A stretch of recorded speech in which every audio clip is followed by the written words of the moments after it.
This is 5 on your side at 6. Focused on you. A former state trooper who killed 2 girls on an Illinois interstate is once again asking for authorities to reinstate his driver's license. Tonight, the girls' moms say she'll do whatever she can to keep that from happening.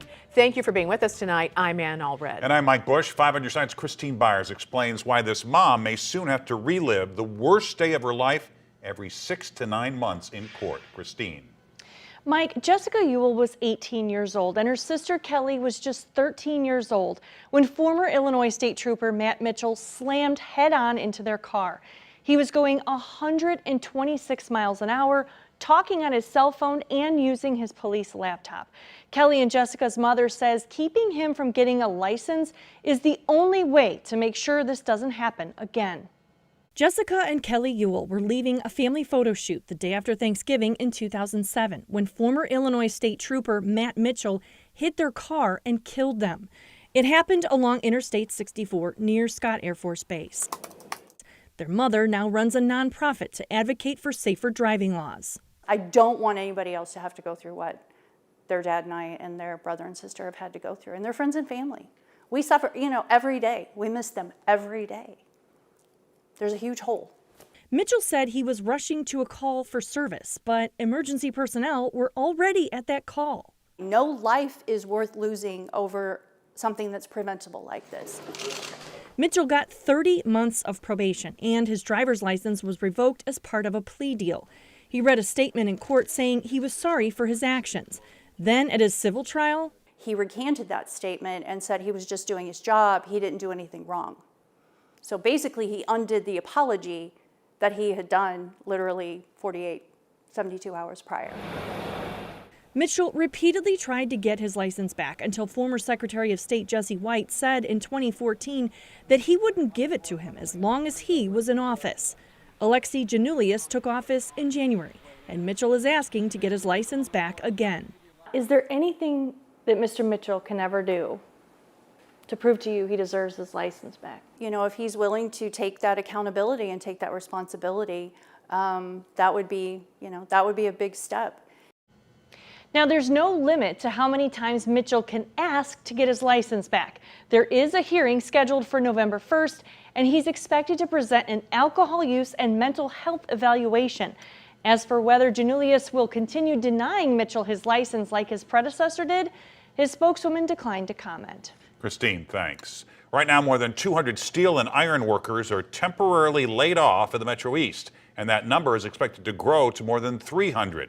U.S. Steel decided to temporarily idle its plant in Granite City, tying it to the ongoing strike with the United Auto Workers. The Granite City plant supplies steel to the General Motors plant in Wentzville. United Steelworkers Local 1899 is the union representing hundreds of the laid-off workers. Many of those employees are customers at the nearby Park Grill. The owner says they've seen the impact of layoffs before and will feel the effects again. It hurts us because if they're not coming into U.S. Steel, then they're not working in Granite, they're not spending money here. Tomorrow, the union is holding informational meetings for members starting at 9 a.m. to help with benefits. The company said they believe layoffs will last less than 6 months. Tonight, we're hearing from Wentzville General Motors executives for the first time since United Auto Workers walked off the job there. Our Diamond Palmer shares how union members are responding to what they call standstill contract negotiations.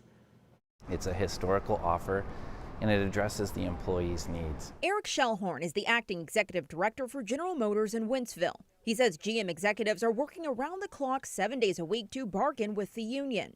Like I said, we have a historical offer on the table that addresses wages for the employees. When I asked again if he could elaborate, it offers the employees a 20% increase in pay. The union, on the other hand, is asking for a 40% raise for employees. Employees say they gave up cost of living, retirement, and pension plans years ago. UAW Local 2250 President Katie Deathridge disagrees about the fairness of the contract proposed. She says she's heard less and less from GM executives the longer the strike goes on. Because we're trying to get these concessions back that we gave up, that they promised us years ago, it's not a fair contract offer. Meanwhile, Shellhorn believes workers shouldn't be on the picket line. I don't feel that it's even necessary to have a strike. Again, we have a historical offer on the table that addresses our employees' needs. We would prefer that they come back to work as soon as possible. To help ease the financial burden, United Auto Workers are encouraged to use their food pantry or diaper bank. President Katie Deathridge says she encourages anyone who can to donate. We don't want a CEO salary. We don't do her work, right? We just want a piece of it. In Wentzville, Diamond Palmer, 5 on your side. In the latest statement posted to their website, a GM executive says that calling for more strikes does not make any, quote, real progress. This came one day after the UAW president Shawn Fain accused the company of enabling violence against picketing union members. Tonight, city leaders are preparing to debate plans to provide more bed space at homeless shelters across St. Louis. Aldermen teased their plans for an unhoused Bill of Rights at a news conference this morning. Our political editor, Mark Maxwell, was at the homeless shelter where they spelled out their plans, and he's live downtown now with new details. Mark. Mike, finding an open bed in a St. Louis homeless shelter is a tall order these days. Most shelters are slammed, and key indicators show signs that extreme poverty is only rising. All of that putting new pressure on a progressive board of aldermen to take action. At the St. Peter and Paul homeless shelter in Soulard, the waiting list is enormous. Maurice White helps people in need find a bed when one opens up. We have a capacity of 60 people, and it's very tight, as you can see in here. The director faces a deadline with each new person that takes shelter. I only have 6 months. Their time is up. Terry Dunn says signs of extreme poverty are on the rise after the pandemic. COVID opened up a new wound that's been going untreated.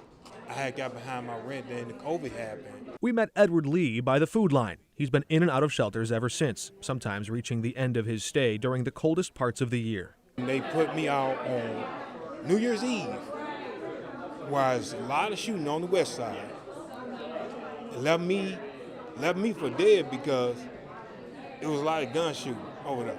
Spots in this shelter are in high demand. I get over 200 calls a day of someone still needing a bed. And those who stay outside, everything we have in the tent is all we have to our names. Struggle to find stability in a city that strictly limits or bans where they can make their home. When we find somewhere to go, they come and kick us out, but they don't tell us where we go. It's like sweeping the trash from one side to the other, only it's not trash. These are human beings we're talking about. This is a fixable problem.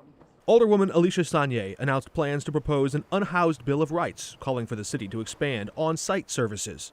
Designated spaces for tents that will have mobile showers, toilets, and hand washing stations. Board of Aldermen President Megan Green endorsed an easier path to approve micro shelters to house up to 8 people at a time in various locations throughout the city. The current process for opening new shelters or expanding services to meet the needs of unhoused residents is all but guaranteed to end in failure. We still haven't seen the specific details in this proposal yet. One key area of contention will likely be around community input.